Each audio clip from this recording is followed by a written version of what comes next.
Hello, thanks for joining us. I'm joined today by Daniel Hamilton Charlton from Property Searches Direct. Hi, Daniel. How are you doing? David, I am great, thank you. Thank you very much for having me today.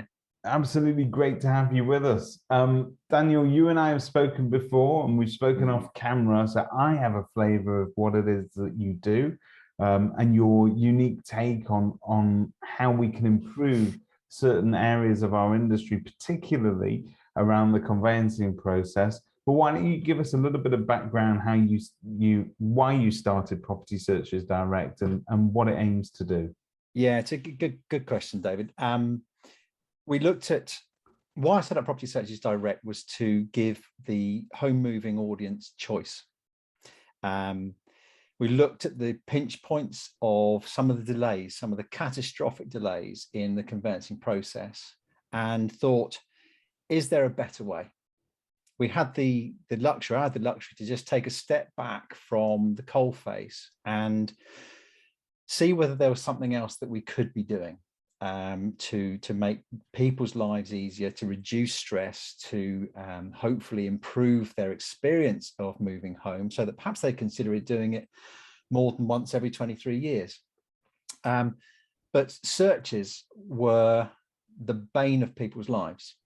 Something that they weren't necessarily being introduced to until quite a long way into the process, something that was seen more as a tick boxing exercise rather than something that a consumer buying a property should actually have an interest in as soon as possible. And I suppose more than that, something that a vendor wouldn't consider. Why would I need to be bothered about that? Surely that's something the buyer takes care of. So we just thought, do you know what? Should we do something that puts searches in the consumer hands to give them choice, to enable them to engage with them earlier in the transaction, to help out, because people don't want to be bystanders. So that's kind of where Property Searches Direct came about.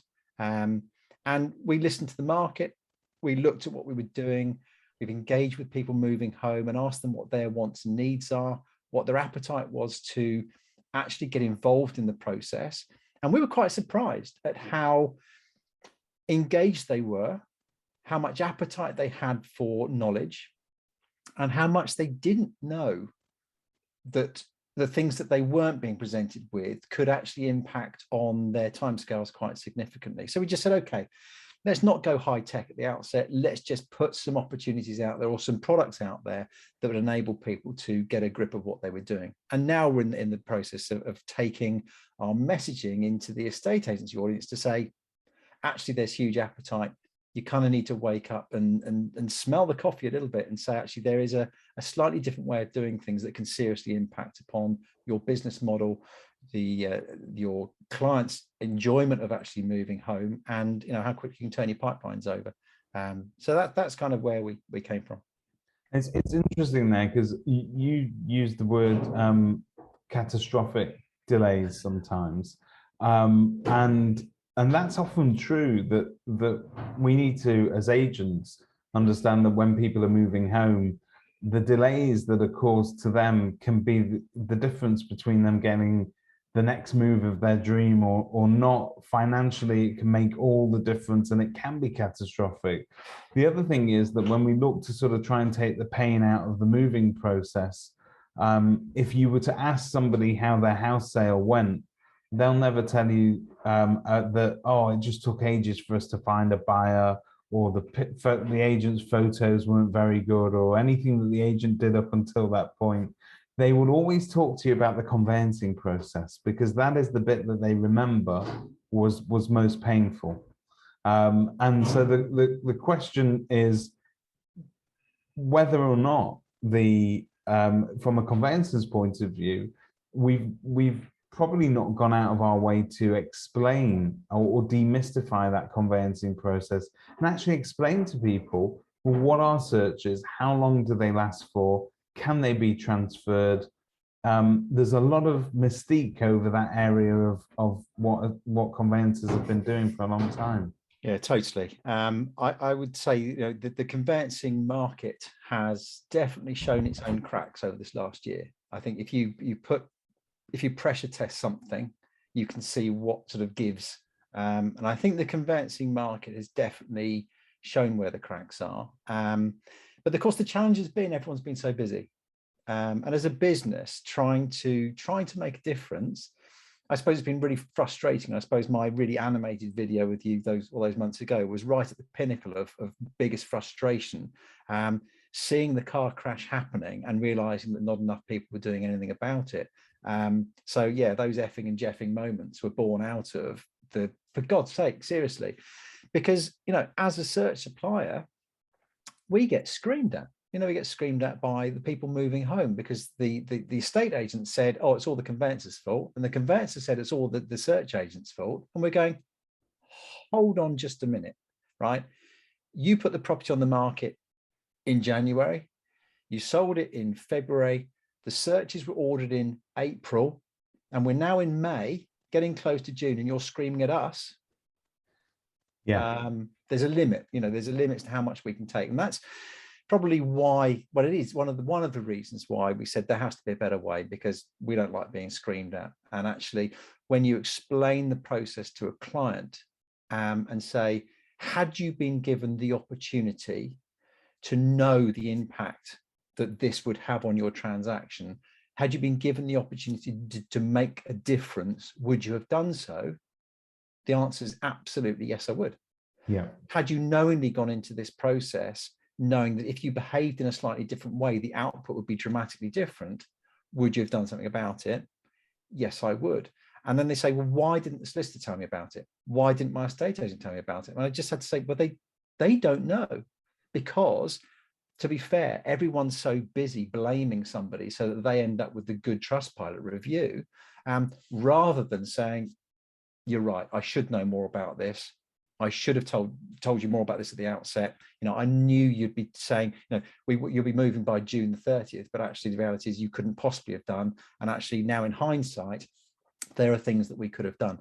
And we're just having to just roll everything back and say, let's now start to understand the things that we should have learned from, because I did a piece months ago now on the fact that every transaction has a deadline. You know, forget June, forget the SDLT deadlines.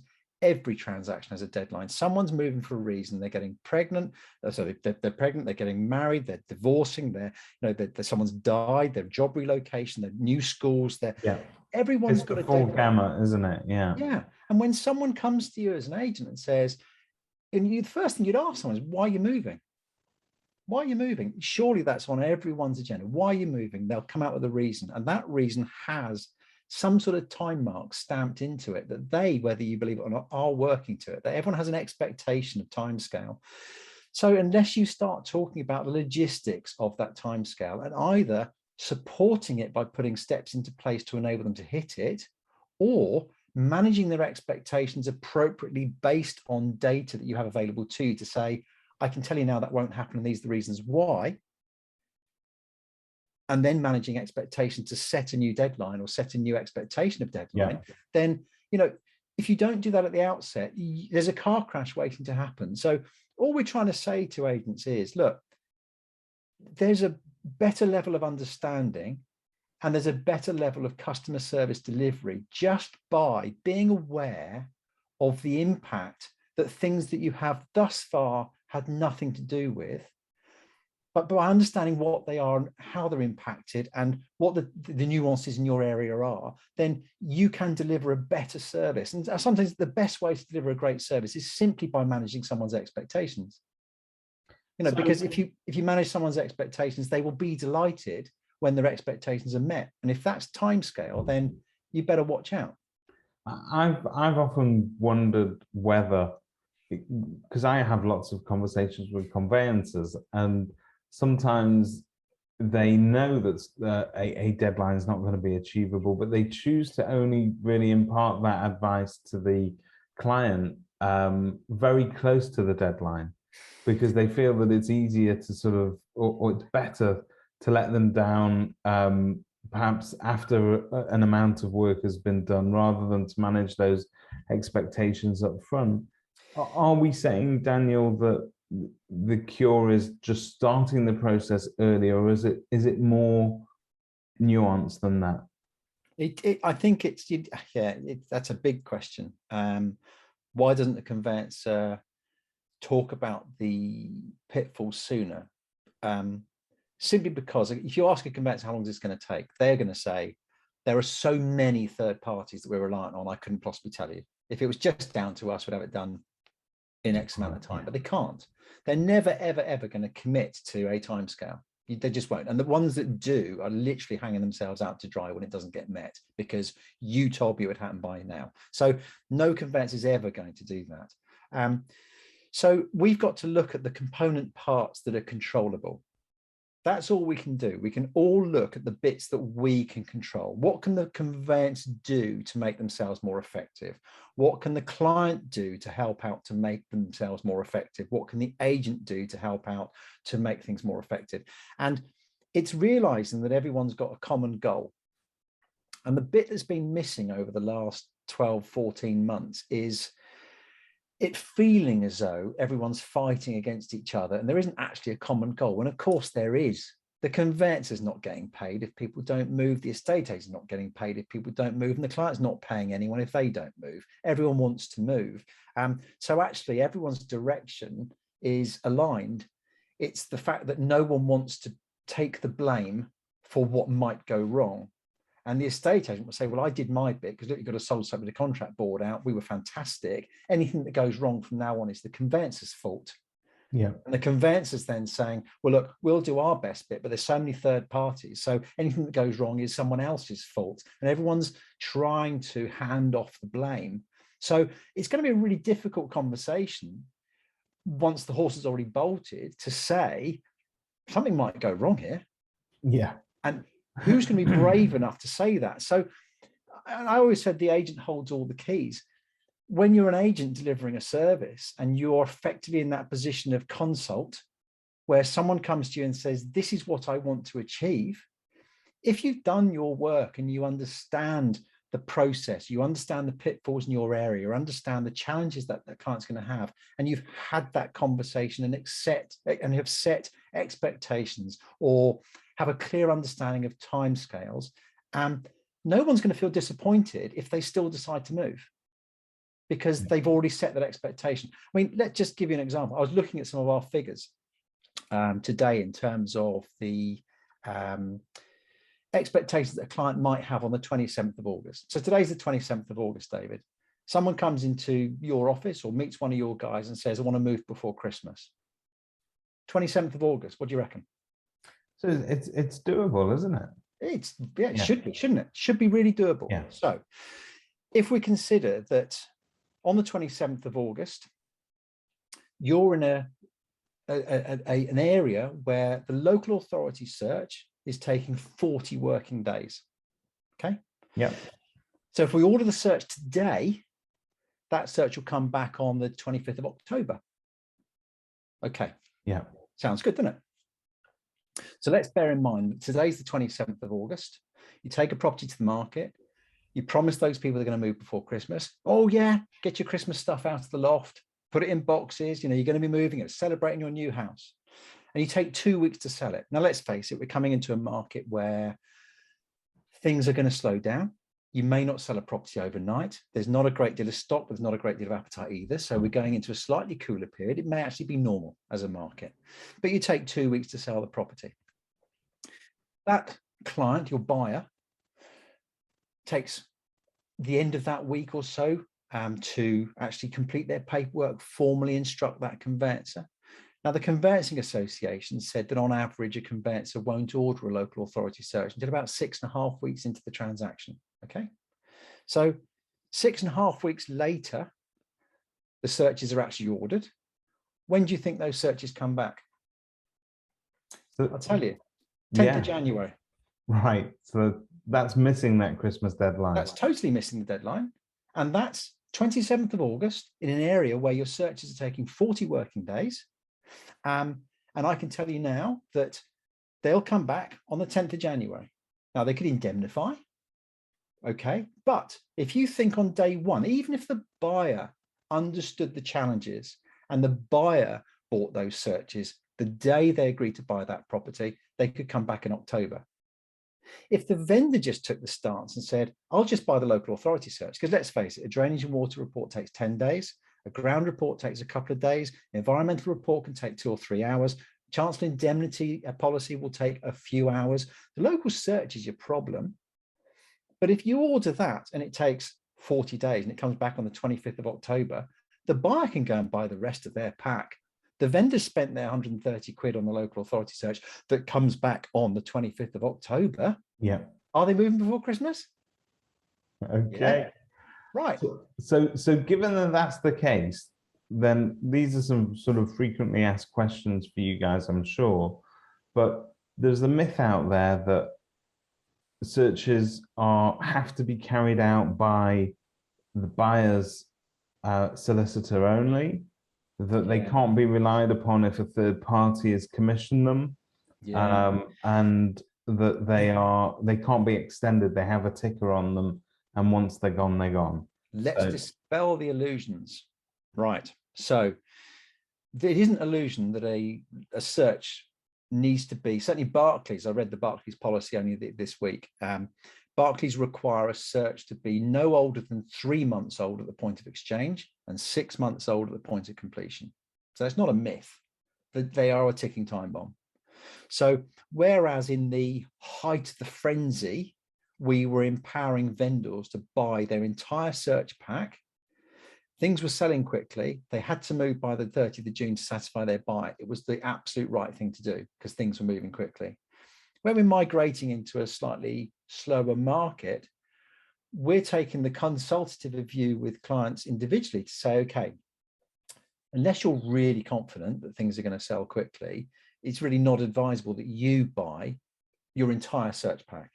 However, if you're in an area where it might take 75, 90 working days or more for the local authority search to come back, that's fine, because it won't start the clock ticking until it's actually completed. So effectively, you've got 90 days of marketing for it to come complete, and then you've got another 3 months until that search actually expires.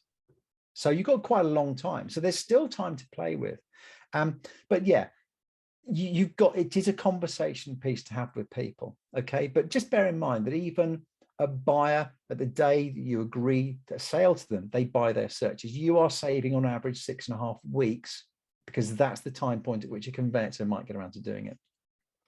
What was the other part of that question?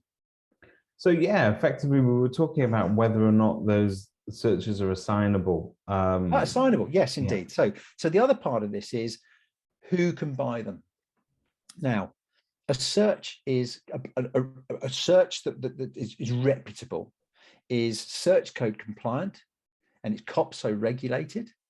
Search code was set out to protect the buyer, the seller, the conveyancer, and the lender. And they are property specific. There is no client data on there whatsoever. You are buying an environmental report, drainage and water report, local authority search for that property. Okay, so it doesn't matter who buys it. It's a valid document that is set out to offer security and peace of mind to all collaborators and all stakeholders in the process. So anyone can buy it. And you must be in the position where you've transacted on a property, your purchase has fallen through, you know there are searches there, you resell it, and you say, can we have those searches? Has anyone ever said no? It's seen as being a loss at that point. It's a lost cause for them because they're not using it. Yeah. But it was a buyer, so the buyer's fallen through, the property's still there, the searches still exist. No conveyancer will turn around and say, I won't have those. Why? Yeah. Because they are duty bound to deliver a service that's best for their client. If there are valid, compliant reports available in date that provide them with the data and security that they need to satisfy themselves, their client, and the lender, they're duty bound to accept them. Now, they may have a preference for a green one, or I might want a yellow one, or I'd order one from Joe Bloggs down the road. But as the document is concerned, can they say no to it if it ticks all their boxes? And the answer is absolutely not, particularly when their client's saying, you do as I'm asking you to do, and it's in my interest that you accept that for the sake of time. So interestingly, that will mean then that if estate agents are worrying about, say, using your service because it may disrupt the arrangements that they have with solicitors that are already their preferred conveyancers, if you like, and they don't want to step on their toes, they don't need to worry about that, because in actual fact, you're not taking away the conveyancing work from anybody.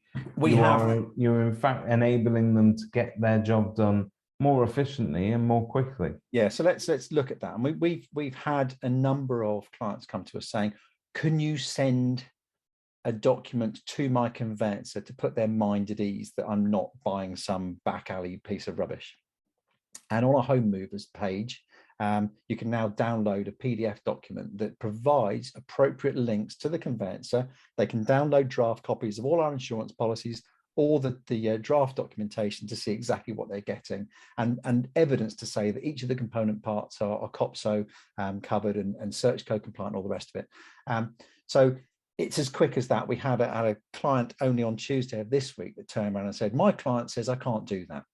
And he said, I'm not the sort of person that will be told that I can't do something, so I want to just get on and do it anyway. Can I send him something? And I sent this guy at Bindman Solicitors a piece of paper. He emailed me straight back, copied his client in, and said to his client, can you just let me know when you've ordered them? Perfect. You know, and that's ask for better than that. You know, that solicitor straight away said to his client, I think that's a bit dodgy. He received our paperwork and then he said, let me know when you've ordered them. I don't have an issue with them. Why doesn't he have an issue with them? Because there's nothing to have an issue with them about. There's nothing wrong with them. They are compliant. But you know, if you look at the solicitors themselves now, and everyone says that solicitors find it difficult to change, and yeah, we all do. You know, we all find it difficult to change. Every agent finds it difficult to change. You find what you do day to day, and you do it the next day, and it works, and you keep doing it. No one really thinks about what better looks like if what you do works. So when you look at the conveyancing process, it is a whole load of ticking boxes. And if you scream at a conveyancer and say, do it quicker, they will simply say, I've still got the same number of boxes to tick. How can I possibly do it quicker? So what we're saying is, well, why don't we just take a few of those boxes away? Why should you have to deal with certain things? Why should you have to engage with the client? Go through, well, you need to go through the IDML process, but let's just say you go through the IDML process, you engage with the client and obviously tell them how much their searches are going to be. You then take money for their searches, you put the searches in your account, you engage your accountants, and you open a ledger for the client. And then at the point at which you as a conveyancer are happy to order the searches, you then get around to saying, well, okay, I've got a contract. I'm pretty sure you've got your finances. And I'm pretty, okay, now let's look at the ledger and see whether we've got enough money on the account, and then we place the order. Then we place an order, then we get an invoice. We've got to satisfy the invoice from that supplier. And then the accounts team are involved. It's just an absolute headache. Surely, to just say to a client, go and buy your searches.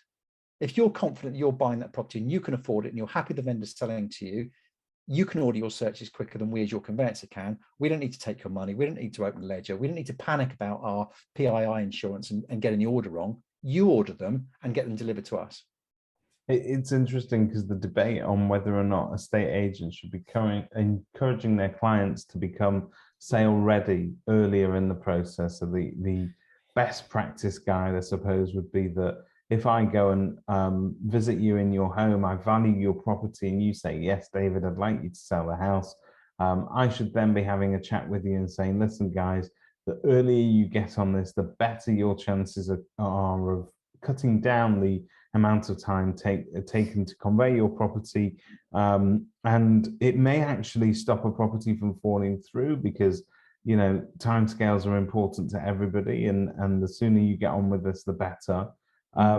Now, what prevents me as an agent from having that conversation with the client is that I know that most clients delay instructing a solicitor for as late as they can in the process, because they are worried about incurring costs. Oh yeah, absolutely. And once they've pushed that button, they there is this archaic notion, because I think it's gone by that kind of solicitor has now gone, but there is this archaic notion of the old timer solicitor that hits the stopwatch as soon as they pick up the phone to you, and therefore every minute is billable and all that sort of stuff. I think within the conveyancing sphere, largely speaking, it's almost like a fixed price scenario. It doesn't really increase. For that reason, you don't get loads and loads of time with your solicitor. But as far as the public are concerned, they may be hesitant on instructing a solicitor. This, to me, feels like you are introducing not the fact that they need to instruct a solicitor or fill in any complicated forms or worry about where it is their deeds are stored or any of that stuff. This is really, you're purchasing your searches. You're going to be ready for the minute that you do. Well, it's a little bit broader than that, because when a client instructs their solicitor, they are sent their legal protocol forms, their terms of engagement. There's a whole load of paperwork that needs to come out. And we said right at the outset when we set up the business, we really should be enabling people to prepare themselves for a move. And what does that actually look like? When a sale gets agreed, you're right. People tend to look at conveyancers at the point of need. I now need a solicitor. I should now put a name on a memorandum of sale, and I better go away and make sure they're instructed. And they assume that process will be really quick. The minute they pick up the phone to conveyancer and the conveyancer says, yes, I'll act for you, and they put that name on the memorandum of sale, surely they can just act for me. Well, the reality is they can't. They can't act for you straight away. They need to have ID AML reporting for you. They need to know who you are and that you're not dodgy.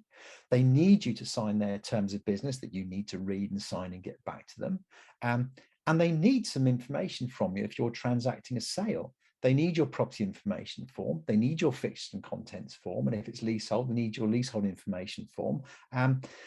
So without that, they can't put a contract together. They can't do anything for you. So we've been building what we call get legally prepared pages that enable estate agents to point their clients at an online resource that guides them through some steps that they really should consider getting to grip with.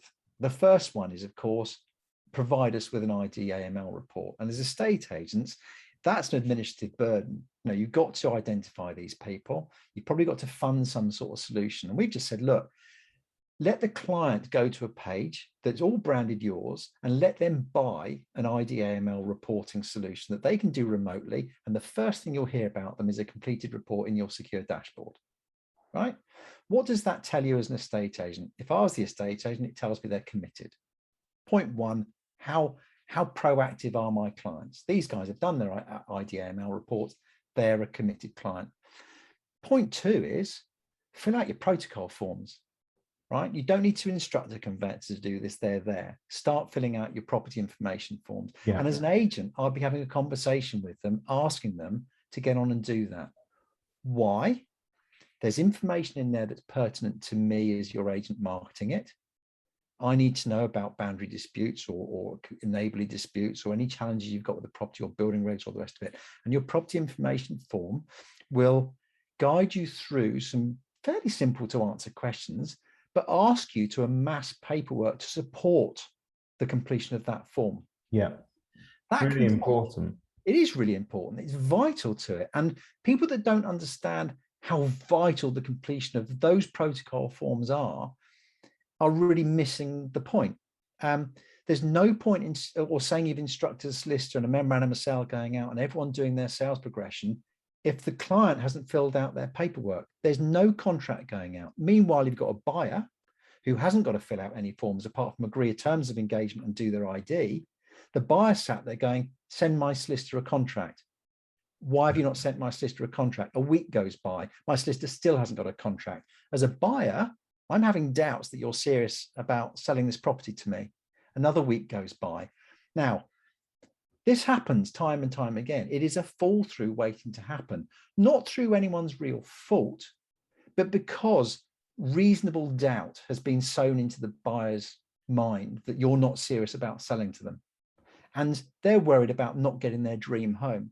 So it's kind of the worst way to set up a sale or to go into a relationship or a conveyance with that "I don't really trust you" thing. So what we said to agencies, look, on these pages, we're going to make the legal protocol forms freely available for people to engage with and complete during marketing. And it should be up to you to say to them, got your ID, fantastic. Have you made a start on your protocol forms yet? Or yeah, I've got a bit of work to do. Right, yeah, but crack on. Because when I've sold your property and you engage with the solicitor, without those, there's nothing going to happen. Yeah.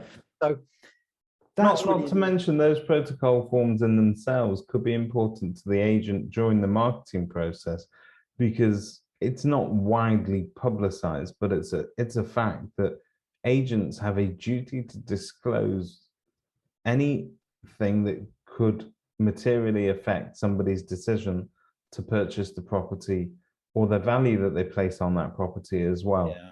And we're not, as an industry, making those key facts available early enough on in the process. So typically, a lot of agents are still, you'd be amazed how many agents list a property without even noting whether it's a leasehold or a freehold property. And those are the very sort of basics you would expect for them to disclose. Yeah. But you know, where the boundaries are, which pieces of land are included in this sale, whether there have been any right of way issues or anything like that. These are all sort of things that agents should really be offering upfront to a buyer so they can make the best decisions. Totally. I mean, if I was back in agency now, I would not take a client seriously until I'd had their ID forms and I'd had copies of their protocol forms. I'd want those in my file. Yeah. And I'd want to know, I'd want to read those and understand them and understand, you know, what I'm trying to sell. The BASPI form is coming, you know, the upfront buyers and sellers property information form. We've digitized one of those for when it's globally accepted. From that, if anyone does fill out a BASPI form, we can data scrape and fill out a protocol form. But you know, that is a form that should be interrogated by the agents. So I suppose one thing people ask us is, well, why don't I just instruct my conveyancer sooner? It's probably a thought you've had. Why wouldn't you just instruct a conveyancer sooner? The reality is conveyancers are busy people and they have to have their priorities in the right place. Particularly while things are really busy, they're under real pressure to push live files through. So are they going to focus a great deal of effort and resource in a property that hasn't sold yet? Probably not. Really? Yeah. Are they going to have resources to hold your hands to help you fill out your protocol forms and make sure you do them? No. They're going to be focusing on live files, stuff that they've got contracts on that they're having to push forward to exchange of contracts. So if they're not in a position where they've got a resource to hold people's hands, make sure they're filling out protocol forms, making sure they're getting those fencing certificates together, their building insurance stuff, all that stuff amassed, if they're not doing it, surely it's common sense that someone else does. And that someone else is actually the estate agent who's selling the property, who has an invested interest in that paperwork being collated. Why? Because they need it for the conveyancer, but they also need it for their marketing.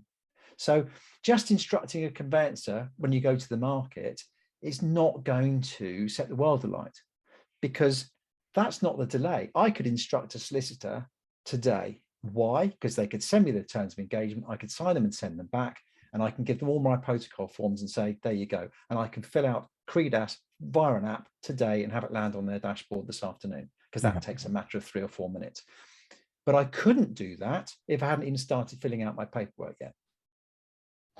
So I guess where are we going with this? What is because the industry is adapting slowly, but it's adapting to these sort of the recent challenge that we've had is in terms of volume coming through. Now, we all wish we're going to continue having this volume, but let's face it, it's unlikely to be sustainable, and not necessarily the healthiest of markets, really, if you've got increasing prices and certain people are getting locked out of markets. But going forward, the volume issues not necessarily going to be there, but we will have time to fix this and time to reform things. We also hear a lot in the press about the reforms that may be coming through in terms of various different innovations to make upfront information available to buyers. And we've heard what sounds a lot like home information packs. They're not, but we've heard of the resurgence of perhaps talk of a logbook. So take us through that, Daniel. Yeah, I think there's this whole thing of, oh, well, HIPs are coming back, and I think lots of people that are saying that may not even been in the industry when HIPs were there. HIPs were not, the HIPs that came out were not what they should have been. They became rapidly something that couldn't be trusted because so many of the elements were taken out of them. There wasn't enough regulation behind the searches that were put in them, that actually people didn't trust the regulated searches that were there, and so ended up having to go and duplicate and buy their own searches anyway because they simply couldn't rely on them. So it wasn't really done properly, although it was set out as a revolution. If that revolution had been backed up by absolute quality and value, then it might have got somewhere. But the reality is it didn't. Logbooks are something we're focusing on big time.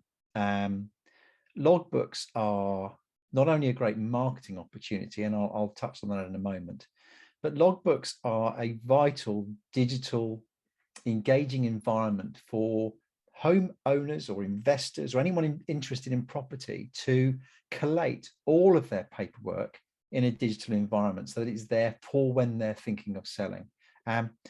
We're in our forever house now. We're not moving, but I have a logbook for our property, not because I'm thinking of selling, but God forbid, I'm going to drop dead at some point.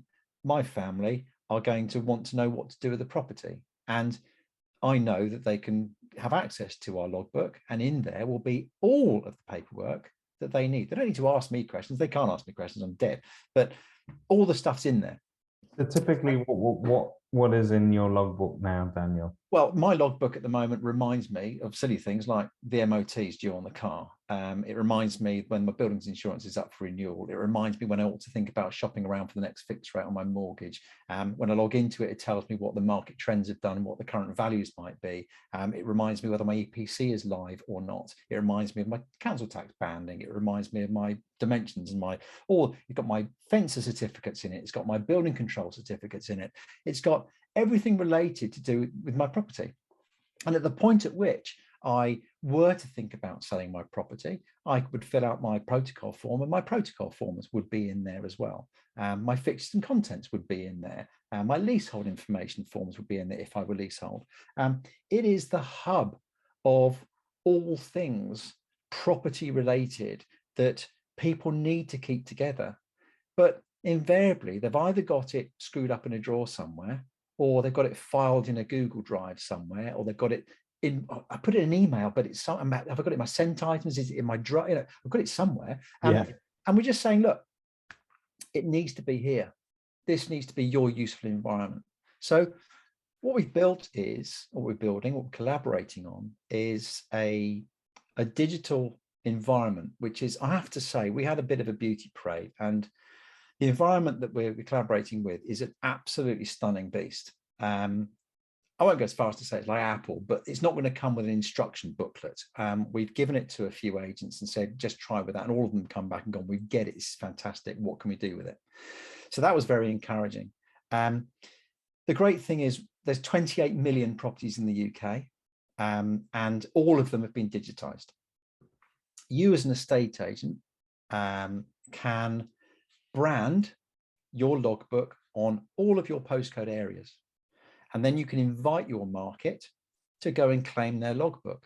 Now, whether they're thinking of selling or not is a complete irrelevance at this stage. That's a great idea. But when they claim their logbook, you might just say to them, interested in property values, interested in just keeping up with market trends, interested. Everyone's interested in property. Everyone's interested in property value, even if they're not thinking of selling. Yeah.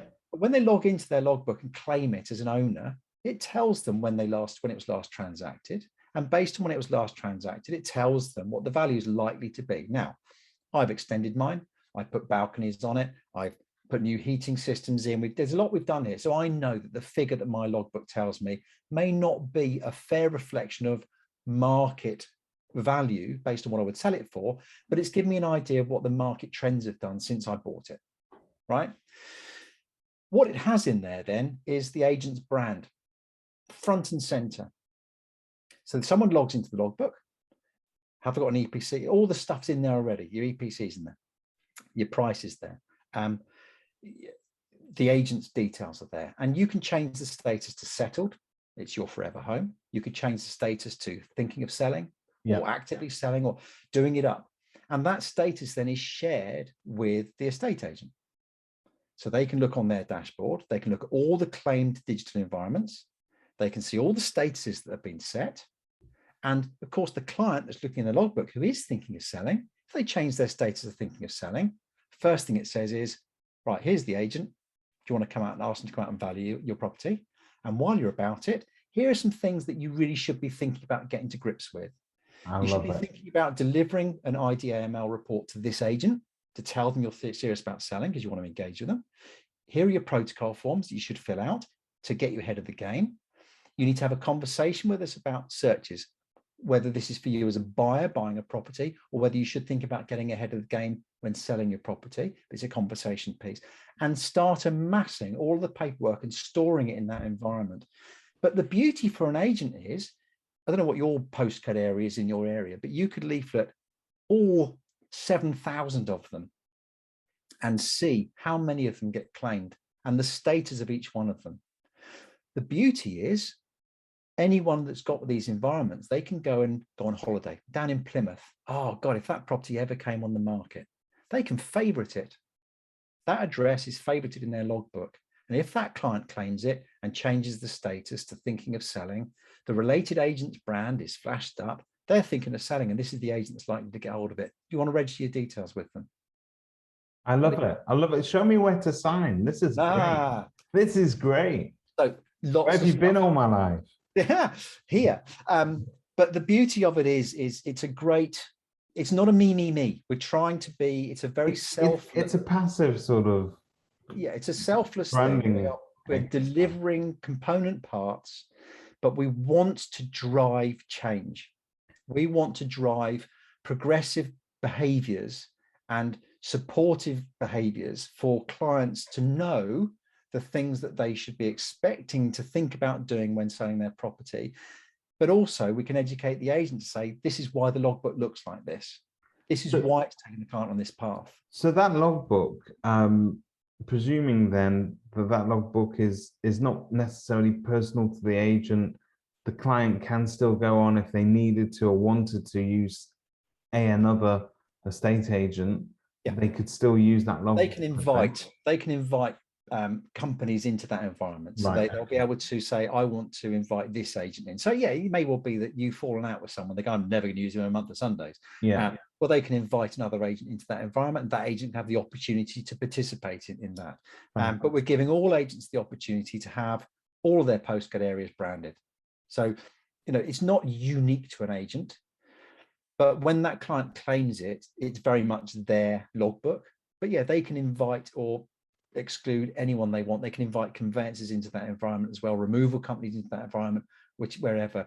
But importantly, it's the vault, it's the hub of all things property. I've just had some windows done. I've got a fence certificate. What is the first thing I did? Scanned it and shoved it in my logbook. I love the concept of it. And I also love that it's more than just a sort of an online digital Google Drive you can shove things into, but it's also an active, it's a live document, isn't it? It's a live environment that they can get updates on their property. And if they are thinking of selling, then very quickly the agent is in that loop. And for a proactive agent to get hold of this concept of logbooks and start to market that to their town and their environment, I think it's superb. Not only is it in the best interest of the agent, it's in the best interest of buyers and sellers across the country to get ready sooner. Yeah. So this really would be leading the way. So I guess, Daniel, you're looking for pioneers, people to We make have, this their own. yeah, we do have some pioneer agents that are beta testing with us. I mean, there's all sorts of exciting stuff. Like this agent came to us and said, well, I've got 70 properties currently live on the market with marketing. We don't want people to go into and claim their logbook and have nothing in it. So we've gone, okay. So we developed a process whereby we data scrape all their property details, photographs, all the rest of it, dimensions straight into the logbook. So when they come in, they go, oh, this is my place. My house, yeah. It's all here. It's all, yeah, all the marketing materials here, it's all there. So any agent that said, well, I've got 300 properties on the market, and the first thing I want to do is invite all of my clients into that environment. Happy days. We'll data scrape it. If it's on Rightmove, our own website, is all data scrape put in there, your brand's in there, ready to go. And then we'll provide you with a unique QR code, effectively, for you to put on leafleting to send around the area in any particular properties that you want to win, or all of them, and say, come and claim your logbook and get involved. The nice thing about it, although your brand's in there, it's been specifically built to be an engaging, valuable place for people to play with anyway. They'll want to do things in it. I think when you see one, David, you'll get it. You'll go, you know, if you're anything like me, if you've got a new toy, you want to play with it. And you want to go, oh, I can do this to it now. I want to do that to it. Oh, I can add that. And I can, suddenly you'll find yourself pulling things into that environment and playing with it. And suddenly you go, okay, this is now valuable to me. It means something. And now I'm not thinking of selling. However, at the point at which I were to be thinking of selling, it's going to tell me all the things that will be useful for me to know. And if there's an agent that's in my area, they're going to be there too. And I can go, great, I've got an idea of what the market value is based on what I last paid for it, but I spent about 120 grand on it. So, you know, there or thereabouts. You have a conversation with an agent from a point of relative knowledge and understanding. I can see this being very interesting to investors as well, because they typically do like to tinker with property details, their mortgage documents, insurance is always hard. Tenancy renewals, the whole lot. This is fantastic. Yeah, so landlords particularly, I've got a couple that we've just invited in and said, give it a go, that they put their entire portfolio in. And any landlords can just provide us with like a CSV document. We can just import it and put their entire portfolio in there.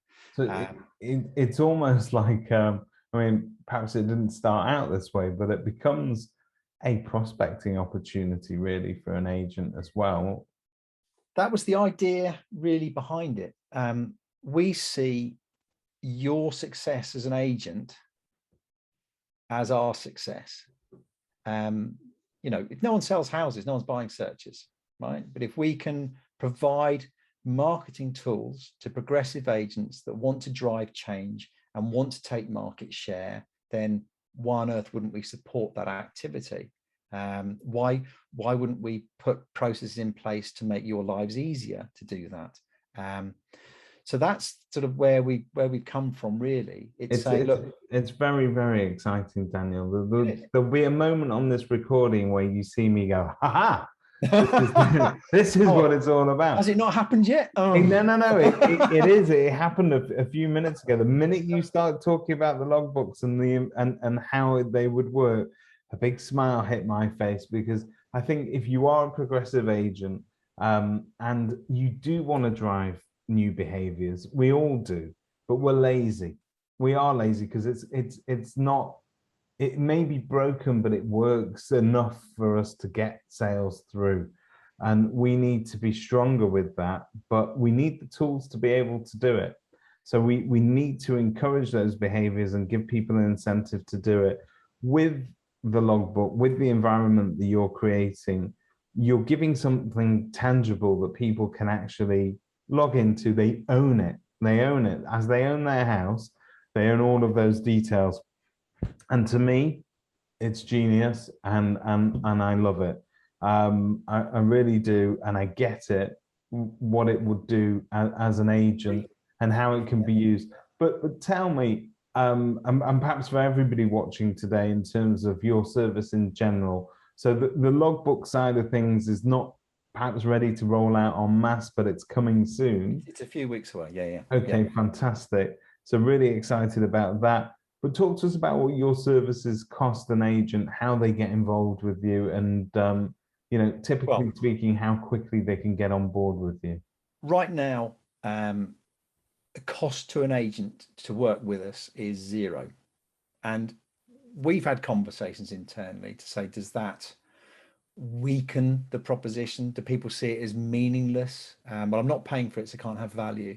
And we've toyed with that, but we can't get over the fact that, we're trying not to put barriers in front of people, and we want to be as transparent as we can. And all we're trying to deliver are solutions that help people move faster or empower people to make decisions for themselves. It's not a dictate. It's not a you must do this.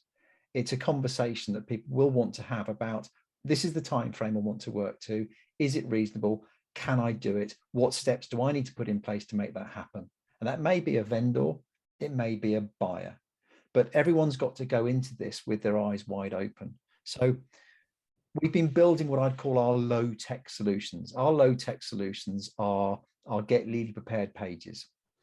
Our Get Legally Prepared pages have morphed over this last week with changing market conditions, but the content remains very similar. One, it's a celebration of the fact that clients going to an environment where they're celebrating the fact that they are instructing you. Fantastic. It's providing them with the ability to order their IDAML and have those reports come back to you without you having to do anything about it or fund it or anything. It's providing them with access to their protocol forms to complete and send you copies. It's encouraging them to instruct a conveyancer. It's also giving them the ability to order their searches on their onward purchase and giving them the choice to order their searches. Now, we build and host those white label pages for agents that we're working with for nothing. Why would you do that, Dan? Because we make money on searches. Yep. All right. Will we build these pages for anybody? No. Why not, Dan? I'm not interested in empowering an agent that's not actually going to drive change. If you're serious about giving your clients opportunity and choice and having broader conversations with them about their move and the feasibility of timescales, we're with you all the way. If you're only ever going to do what you've always done, gosh, I said that wrong, didn't I? But you get my point, then you're never going to change. And we're not hosting something that no one's getting any value out of.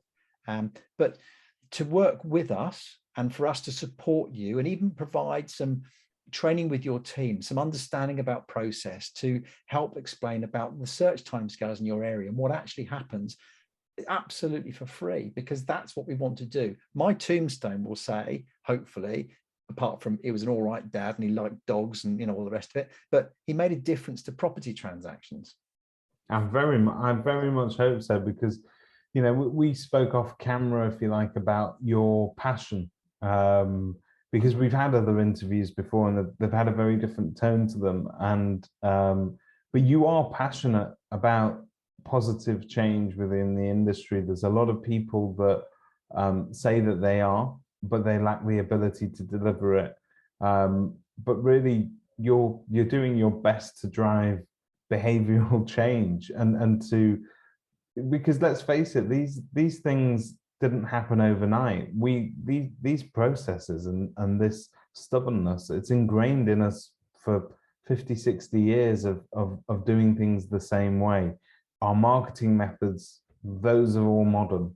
The way that we engage with our buyers and sellers, that's been modernized, but the conveyancing process and how we handle and progress sales, largely unchanged for a vast amount of time.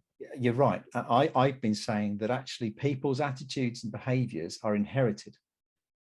You'd have a junior neg come into a business and before you know it, they've overheard a conversation and they've adopted that thing that someone might say. And it might be about a conveyancer, it might be about anything, but lots of the behaviors in the industry are adopted, they are inherited. And actually, I'm trying to say that there is actually a different way of doing things and there is a different behavior to adopt. And there is, a little bit of a game changer coming. And I think quite a significant game changer. And I think that agents that want to take on a market share. Now, we'll all admit, and I'm the first one to say, for God's sake, let's not talk the market down. Self-fulfilling prophecies are a nightmare. You know, you only need the Daily Mail to get behind it. Before you know it, everyone's talking about a property collapse.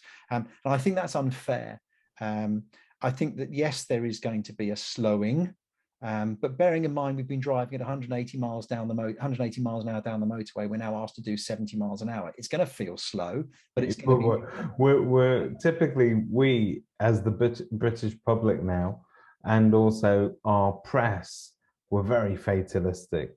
Something is either the best it's ever been or the worst it's ever been, and there is no room in the middle. No. But you know, the market, in my opinion, and the opinion of a lot of people that I speak to, although it's been a great time for estate agents, been a superb time for homeowners, it has been the most challenging of times for people buying property. Buyers do not feel that they're in a great space at the moment. First-time buyers are always at the squeezed end of the market, and they are particularly sore because prices are rising, opportunities are dropping, and they feel that if they don't spend that mortgage offer that's burning a hole in their pocket this week, they'll miss their chance. Investors are a whole group of people that haven't had a look in for maybe near enough to 2 years right now, because they're competing with members of the general public. So to me, our markets need to catch their breath. We need to slow down, but we need to take this time to work together with our colleagues from the conveyancing sector and say, look, let's not just go at this again. Let's be prepared for the next time it does happen, and let's maybe try and make all our lives a little bit easier. And I'm hoping that with suppliers like yourselves that understand that marketplace intimately, but also get the mindset of both agents and also the conveyancers involved, that we can all together deliver value to the customers. Absolutely. You know, we speak to agents, we speak to conveyancers, and it's interesting because even the conveyancers are realizing that there are some leaner times ahead, and they're looking at sort of whether they can do some hand holding, whether there is something more that they can do. And I've said, look, with the greatest of respect, please don't. Because when the market picks up again, that's the first thing that you will drop. And if the property sector is reliant on you still doing the hand holding, the wheels just come off again. So really, I'm sort of begging the property sector to say, actually, do you know what? There is more that we can do with our clients during marketing time that can make a difference.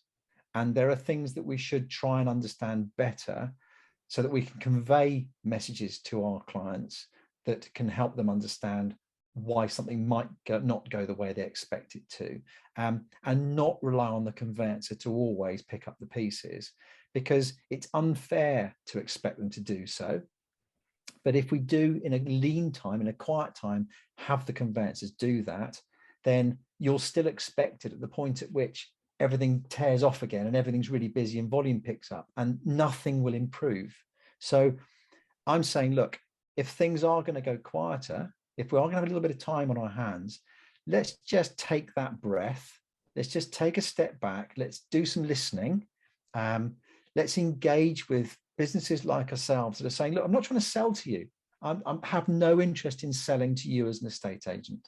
The property logbook, yes, there will be some commercial terms on that, but believe me, the marketing value will far outweigh anything that we'll be asking for. Why? Because we might make some money on searches.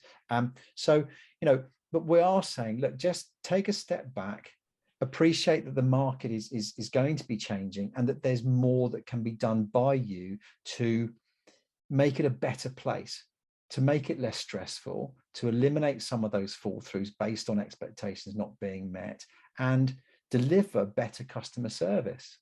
And it not be a tech solution. It doesn't have to be a high tech solution. It doesn't have to be expensive. It just needs to be knowledge. Some of the best solutions can be the simplest ones, as long as it adds value. And the best solutions, when you look at prop tech and you look at the sort of ideas and innovations going on in this space, the best solutions benefit not only the agent or not only the homeowner, but everybody involved in the process. And I think that your view on things and your solution does indeed deliver value to everybody. So it's buyer, it's seller, it's even somebody that hasn't yet got around to thinking about selling their house, but you're getting them prepared for the process. So I think this is going to deliver an immense amount of value.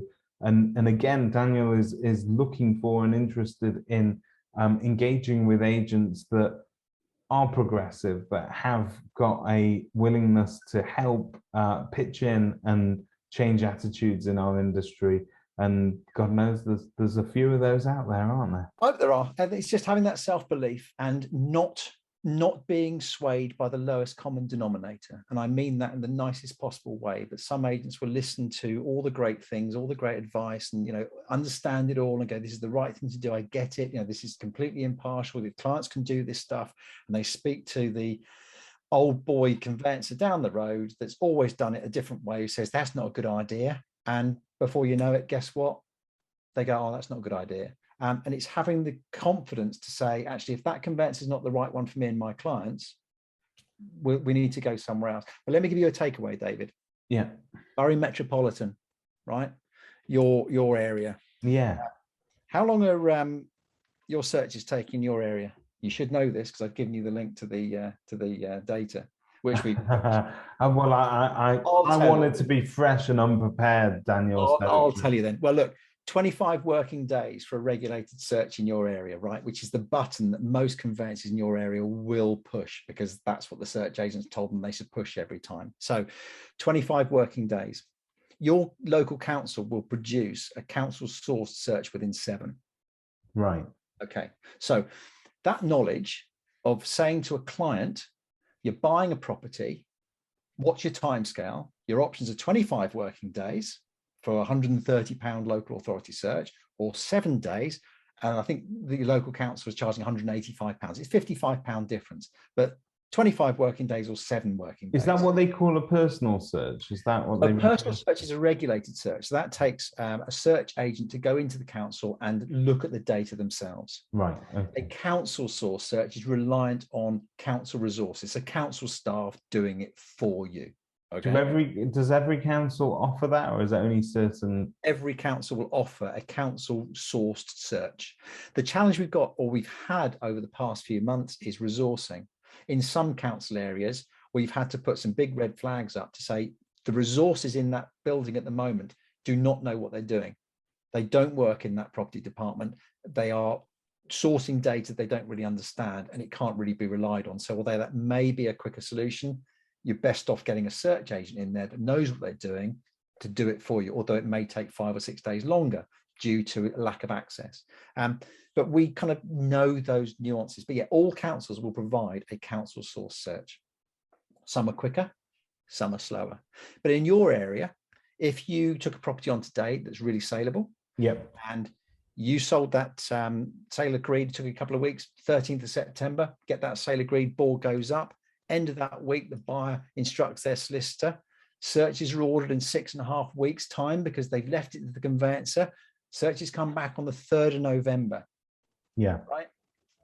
So that's assuming everything goes right. That's assuming the chain's together. That's assuming that the contracts do come out. There's no overriding agreements. There's no leasehold issues or whatever. But you just got to start thinking about these things and go, well, look, if something did go wrong, what could I have done?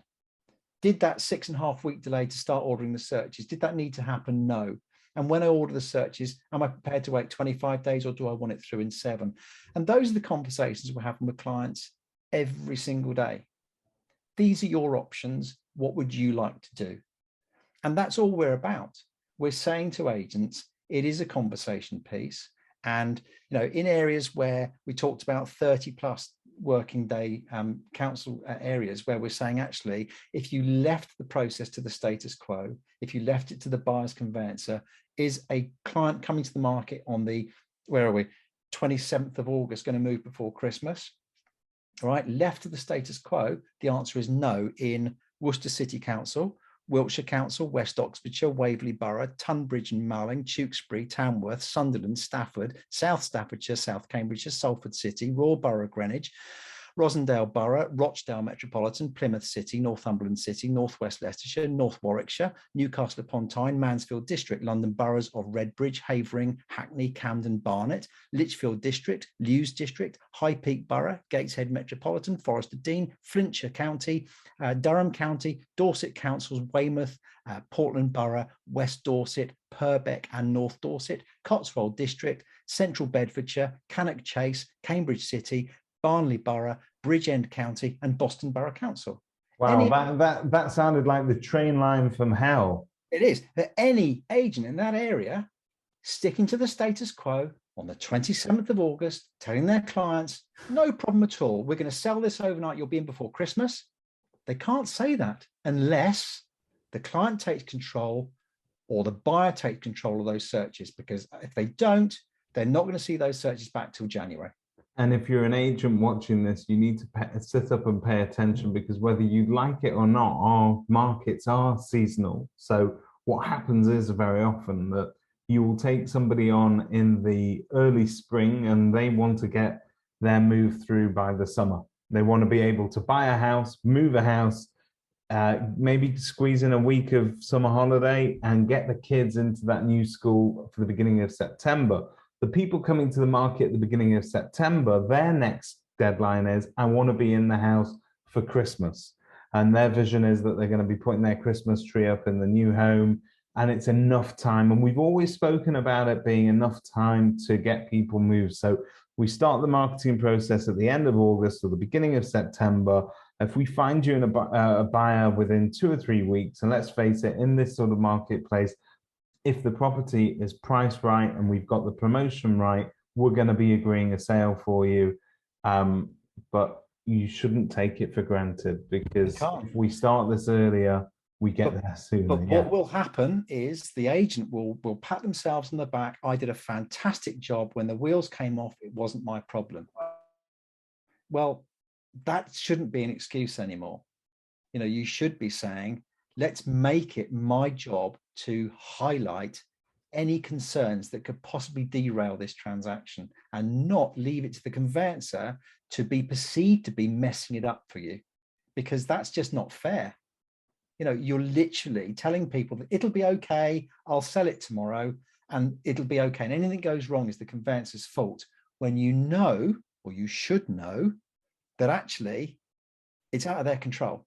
Yeah. And they can't order a search any sooner, because they'll be waiting for a contract or funds or anything else. So, you know, you really do need to be aware of this stuff to manage expectations for your brand and the conveyancer's brand, because let's face it, the sooner this market realizes that it is a collaboration, and that the common goal needs to be achieved for everyone to feel good about this. This hot potato and this blame culture has got to go. You can't just say, I've done my job, the next bit's someone else's problem, when actually we're delivering knowledge and we're delivering insight to say, please get a grip with this, because left to its own devices, timescales won't be met.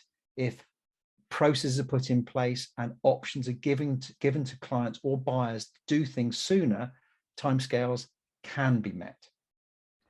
Superb.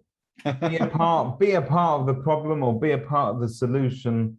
Absolutely. If you want to be part of the solution, get in touch with Daniel. His details can be found on Kerfuffle. He is a man that understands the process and truly wants to help all of us achieve more. Daniel, can I ask you another question? Because it occurred to me whilst we were chatting. You said we happen to make some money off the searches. Would I then assume that solicitors have been making money off searches? And is that why they've been precious about them? It depends on their regulatory body. A lot of solicitors cannot make money on searches. Right. The way you'd know whether they can or not is whether it's in their disbursement list. So you get a quote from them. If the searches are in the disbursements, then they're not making any money on it. It's simply being passed on in full to their search supplier. If they've got a disclosure or it's in their legal costs, then they're making money. They would have to disclose the fact they're making money on searches. The conveyancing, the CLC license, the conveyancing association, licensed conveyancers, SLC, they can make money on searches. So, but all of them have to deliver what's right for their client. And that's what I keep coming back to. It's about what's right for the client, what's the right thing for them. So if a conveyancer ever, and I would love one to do it, ever turn around to me and said, we will not accept those searches bought by that client because we have to order them ourselves. And I found out that the reason for that is that they wanted to make money on them, I would draw them through the press and make their lives a living hell, because no one should be forced into a position where they're being told that they have to buy searches from some particular source, just because they might be making a bit of money on it. Because, you know, all we're saying is, and this is a market change, we're the only search supplier doing it in this way. We're saying, here's the choice. The choice is wait for your conveyancer to do it, right? Nothing wrong with that. The product will be the same, apart from the fact that you'll be waiting longer for it. The Conveyancing Association said on average it's 6.5 weeks. You want to wait 6.5 weeks, fill your boots. If you're in a hurry, you want to get things done, or more importantly, as a seller, I want to see commitment from my buyer, ask them to buy their searches. Yeah. What better commitment can you get than them buying the searches for your property? There isn't one. That's the bit that you can control. You can't control them instructing their solicitor. You can't control them putting their solicitor in funds. You can't control them instructing the paperwork they've got to do. You can control when they buy those searches. And we're giving that option to agents and saying, flip your screen round, give them a promotional code that identifies them as you client, and get them to buy their searches. Fantastic. Daniel Hamilton Charlton, thank you very much. Today has been a real eye-opener. Well, thank you, David. Yeah, likewise. I've, as ever, thoroughly enjoyed spending time with you. But yes, if anything has given you that moment, then let's have a chat off camera. We will do that. We will do that.